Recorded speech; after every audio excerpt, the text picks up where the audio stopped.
Although the power reduction formulas are not used too much within trigonometry, we're going to demonstrate why they would be used in other mathematics. Here we have that the power reduction formulas are important formulas that allow one to take an expression involving a higher power trigonometric functions and change them into expressions involving first power trigonometric functions. By that I mean we have trigonometric functions with powers on them, such as sine squared or sine to the third power, and reduce that down to expressions involving just, say, sine of theta and cosine of theta. The example below will demonstrate how this can be done. However, this concept is not really explored until Calculus 2, so the power reduction formulas at this point are mostly used to develop half-angle formulas. Here we have our example to demonstrate how they can be used, though, that says rewrite sine squared of theta times cosine squared of theta as a sum and or difference of cosines to the first power.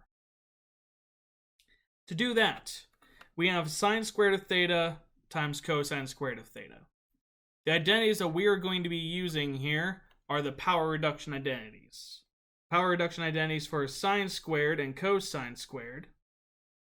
For sine squared is the fraction of 1 minus cosine of 2 theta divided by 2. And for cosine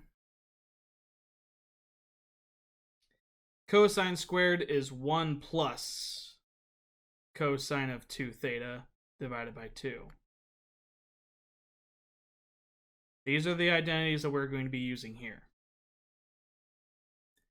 If I use those first for our expression of sine squared times cosine squared, replacing both of those with these identities or formulas.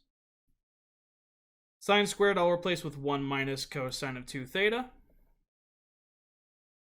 divided by 2, and I'll replace cosine squared with 1 plus cosine of 2 theta divided by 2.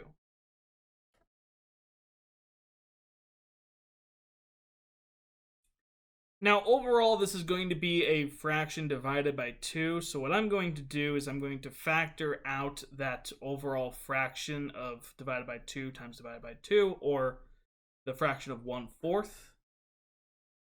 And then I am going to distribute the binomial expressions I have in the numerator. 1 times 1 is 1. 1 times plus cosine of 2 theta is cosine of 2 theta. And then 1 times negative cosine 2 theta will cancel that out. And I will also still have minus cosine of 2 theta times cosine of 2 theta, which is minus cosine squared of 2 theta. Now, unfortunately, I'm not done yet. The question here specifically says to get this to be a sum and or difference of cosines to the first power. Right now, we have cosine squared, so they're not to the first power. Meaning, we need to keep going.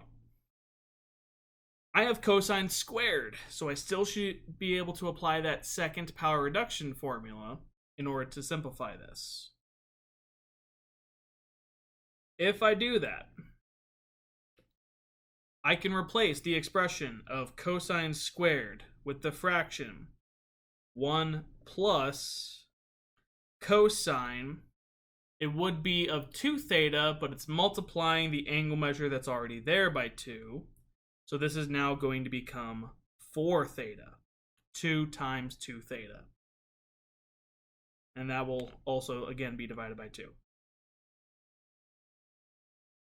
From here, it doesn't look like I have any more power, so I just need to do a little bit of algebra manipulation to clean this up. On the inside there, I have 1 minus 1/2, really, of 1 plus cosine of 4 theta.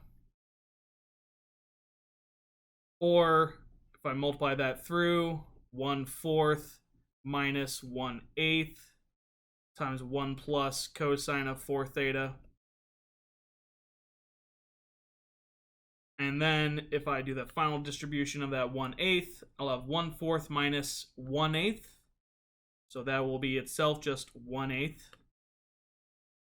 And then the minus 1/8 will also distribute to cosine of 4 theta, so I'll have minus 1/8 cosine of 4 theta. So now I have taken that expression of sine squared times cosine squared and now simplified it, in a way, to an expression of 1/8 minus 1/8 cosine of 4 theta, which no longer has any trig functions taken to any powers outside of the power of 1.